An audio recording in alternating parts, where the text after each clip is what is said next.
Fala pessoal, beleza? Sou Rafael Rufat, CEO da Lead Energy. E qual que é a ideia hoje? Falar sobre o futuro do setor de energia, com uma pessoa que você não vai acreditar. Toca a vinheta.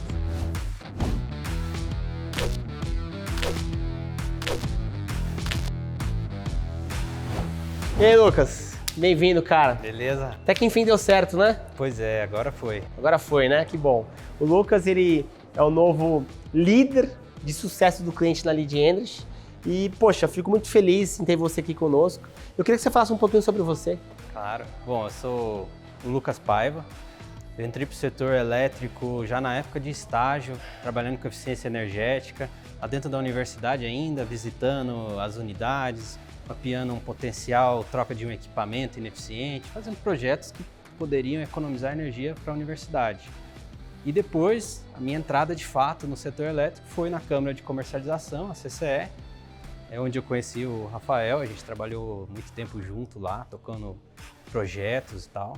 E foi onde eu de fato vi o quão complexo é esse setor, né? Que quantidade de regra que ele tem, que coisas malucas que a gente tinha que implementar e bolar solução e um jeito de fazer aquilo funcionar. Você criar uma operação em volta daquele monte de complexidade. E agora estamos aqui na Lead Energy para focar toda essa energia em resolver o problema que o consumidor tem, de fato, e não resolver a regra que foi criada, sabe lá por quê. Eu acho que para a gente começar esse bate-papo, eu acho que faz sentido, Lucas, a gente, antes de falar de futuro, a gente falar um pouquinho sobre os problemas que a gente tem hoje, né? Como que a gente vai trabalhar com o futuro se a gente não explora um pouco os problemas? E aí eu tenho uma pergunta para você para começar, com relação à governança. O que você acha da governança do setor de energia hoje?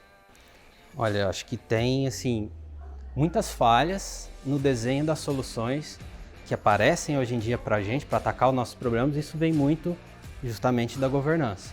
O que acontece, né? A gente até tem bons diagnósticos de quais são os problemas do nosso setor. CP33, que a gente fala muito, foi algo que endereçou bem isso, achou ali que era a raiz da maioria dos problemas. E boa parte desses problemas a gente tem uma solução técnica, que é capaz de ir lá endereçar. Você consulta a teoria econômica, alguma coisa, e você tem uma resposta para aquilo. Mas as soluções que vão ser aplicadas, que de fato provavelmente vão ser implementadas no setor, não são de soluções técnicas. São soluções que foram negociadas e o grupo de interesse que teve uma melhor performance na hora de defender o seu queijo, o seu ponto de vista, acaba sendo o portador da solução, o porta-voz da implementação que vai ser realizada.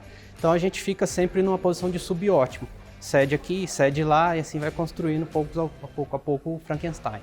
Então acho que vem daí um certo problema de governança, de como a gente achar a solução para os nossos problemas, que acaba deixando o setor meio carente. E recentemente a gente teve a questão de que, né, o fórum de solução do setor tem saído dos órgãos técnicos e ido cada vez mais para o Congresso. Aí vira uma questão de discussão política, enfim, de um grupo ainda menos tecnificado do que acontece no nosso setor. E aí aparecem medidas igual essas últimas que a gente tem visto, né? A gente vai discutir privatização de uma empresa e vem junto termoelétrica a gás, enfim, coisas que não necessariamente estão conectadas. Quer dizer, conflito de interesse. Conflito de interesse, né? O mensageiro, ele tem interesse na mensagem. Principal, ele não está sendo agnóstico, né? Ele não está trazendo de forma isonômica aquilo que precisa ser dito. Exatamente. E aí isso tem um reflexo muito grande na modernização. A gente tem um norte apontado para um caminho, mas sempre aquela incerteza, será que a gente vai acabar indo para lá? Porque a hora que eu der o primeiro passo e tentar de fato fazer aquilo que eu sei que tem que fazer, o que será que pode sair? É uma caixinha de surpresa, vai depender da negociação e da pressão dos grupos. Então fica difícil garantir que a gente vai pegar o caminho certo. Você acredita que, por exemplo, a abertura do mercado está no caminho certo? Do jeito que está colocado hoje, sim, está bom. O que está sendo proposto adequa, resolve já muita coisa. Tem jeitos melhores de fazer? Tem discussões super profundas, super interessantes sobre o assunto. Mas assim, é esse ponto, a gente não sabe exatamente para onde que o barco pode ir. Justamente por causa dessa questão, a melhor solução não vai ser, do ponto de vista técnico, aquela que a teoria aponta, vai ser a melhor negociada. Esse é um problema, mas você acha que tem solução? Tem solução, assim. A gente tem como sempre construir tudo. Qualquer problema, se você identificá-lo bem e estudá-lo, você consegue bolar uma solução que enderece ele, né? Tendo em vista que tem um benefício muito grande em relação à abertura de mercado, a gente tem um ganho de liquidez, um ganho de eficiência, colocar os riscos na mão dos players que entendem daquele risco, o benefício é tremendo, né? Você colocar uma tarefa na mão de quem sabe fazer, ele vai fazer muito melhor do que aquele que simplesmente assumiu a responsabilidade de sopetão. Sim. Qual que é o benefício?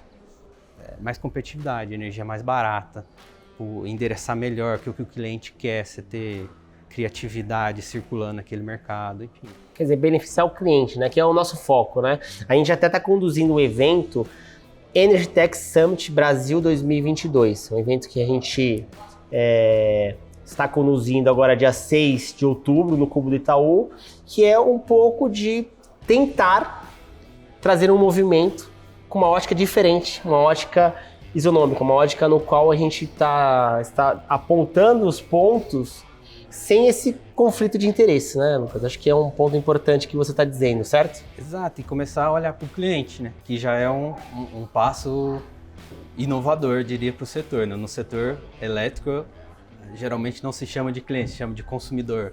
É uma figura, sei lá... Fala um pouco mais sobre isso.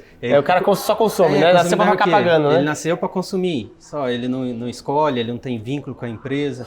Então já é uma mudança, já vamos começar a entender que esse cara é diferente.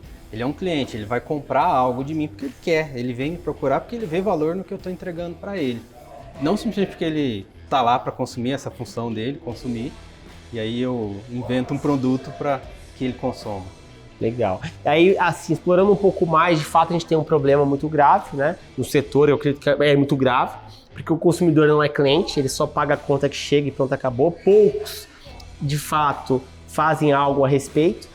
Você falou do problema da governança, falou da modernização do setor, abertura do mercado de energia, tem várias discussões que a gente pode tratar nessa questão de problema, mas pensando em futuro, o que você acha que vai acontecer com o nosso setor daqui a 5, 10 anos? Porque você tem uma responsabilidade muito grande hoje de participar de uma startup e atuar na frente do sucesso do cliente. Você, por meio da Lead Energy, a nossa ideia é que a gente consiga chegar lá no máximo de clientes possíveis e que ele tenha benefício. O que você vê que é o futuro daqui a 5, 10 anos? O que você acha? Assim, o setor elétrico, produzir eletricidade, tem uma questão assim que a gente vê em outros setores, mas é um pouco dele, de que ela é muito inovadora, né? Se a gente for olhar 10 anos atrás, as fontes mais eficientes de geração de menor custo não eram as que tem hoje. E quem sabe quais serão daqui no futuro, né? Então, assim, ele é bastante inovador do ponto de vista de estar sempre chegando uma tecnologia nova, pode superar a anterior. Isso faz o quê? O custo da energia elétrica, em geral, cair com o avanço da tecnologia. Ficar mais eficiente de produzir energia, ficar mais barato. E, de certa forma, isso é um benefício que a gente precisa desenhar um mercado que o consumidor seja capaz de usufruir disso no futuro. E não capturá-lo em benefício de poucos que já detêm uma posição confortável hoje no mercado. Então, o que a gente precisa no setor, né? Ter alguma infraestrutura que dê acesso aos consumidores ao que exista de melhor. Perfeito. E você vê que o consumidor de energia, pensando nessa questão que você falou, tudo que for acima de 5 anos é muita coisa para o consumidor, porque você está dizendo que a conta de energia vai ser cada vez menor, que vai ter mais competição, e que se ele fechar contratos muito longos, isso pode ser prejudicial, dependendo do tipo de cliente? Pode ser prejudicial. A gente tem que estudar o caso do cliente, né, qual que é o problema dele. Se o problema dele for de longuíssimo prazo, ele precisa daquela coisa, tudo bem. A gente procura algum produto que vai entregar aquilo para ele. Mas se a gente ter essa ótica que o setor é dinâmico, a gente pode avançar para baterias ou alguma outra fonte energética ainda mais eficiente que as atuais. Bom, então, quem sabe eu faço uma solução boa com base no que tem hoje, espero o futuro para eu usufruí-lo.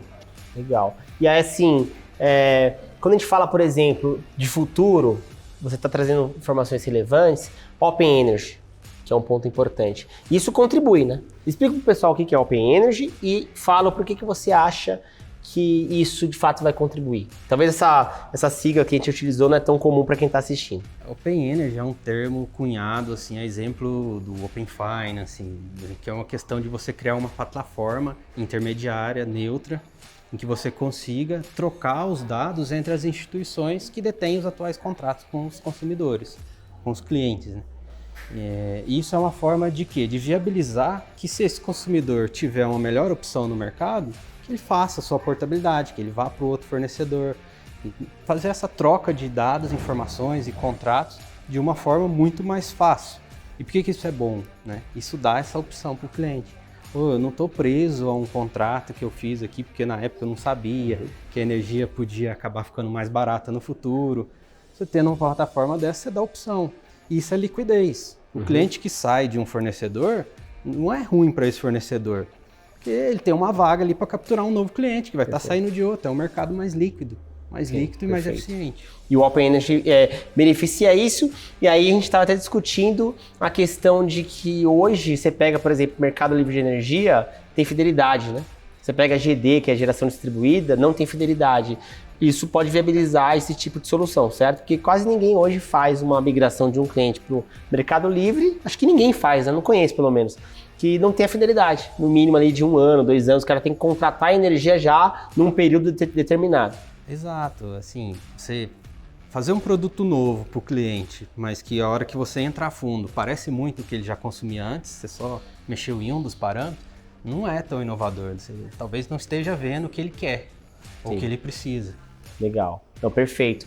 E aí assim, pensando um pouco mais de futuro, o que você acha, o que você entende que a bateria ela vai impactar esse futuro? Você acha que nos 5, 10 anos a bateria ela vai de fato mudar muito a estrutura do nosso setor, carros elétricos? O que você entende a respeito desse tema para o Brasil, tá?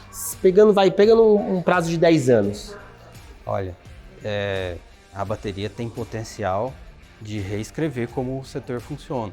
Por quê? Você vai estudar setor elétrico, chegou numa aula lá, vou aprender sobre o setor elétrico. Primeira coisa que o professor vai te falar, ele tem a sua particularidade, ele é único e tem toda uma complexidade, porque eu estou preso a ter que gerar energia no mesmo momento que alguém consome. Então, imagina eu planejar daqui 5 anos como é que vai funcionar o mercado, tendo que sincronizar tudo isso, os contratos e o mundo físico entre geração e consumo, e fazer isso atravessando o país, a usina está lá no meio da floresta amazônica, o consumidor daqui em São Paulo. Isso cria uma complexidade muito grande, que ele está sincronizado. A bateria é uma inovação tecnológica que quebra esse paradigma. Eu não preciso gerar no mesmo instante que eu consumo, eu gero no momento que eu consumo a hora que eu quiser. Então dá uma flexibilidade tremenda para a gente redesenhar o setor.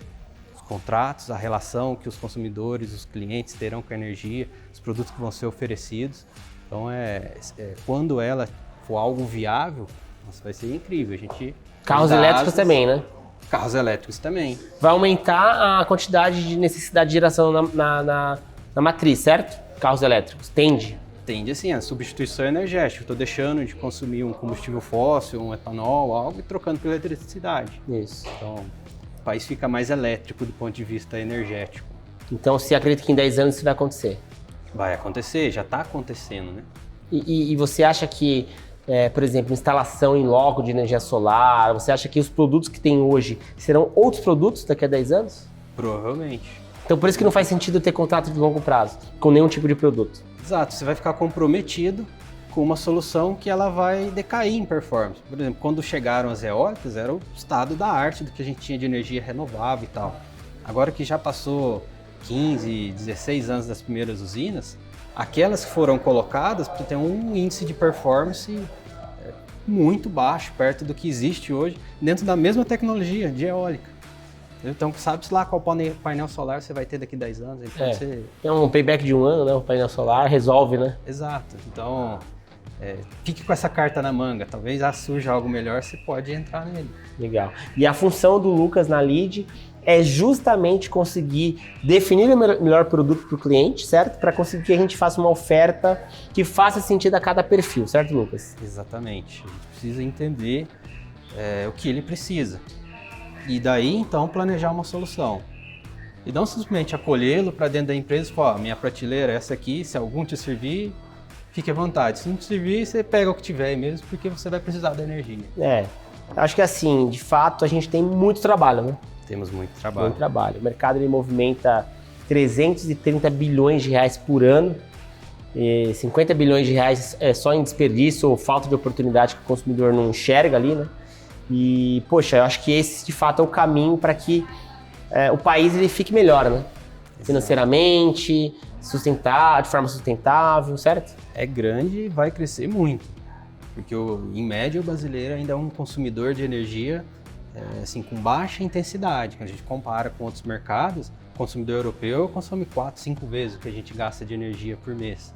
Tudo bem, tem o inverno, tem gasto com aquecimento, a gente tem vários outros usos que a gente ainda pode crescer se a energia não for um problema de escassez embutido, né, na cabeça do consumidor, tal que é muito caro, que eu não posso me dar o luxo de ter tal equipamento.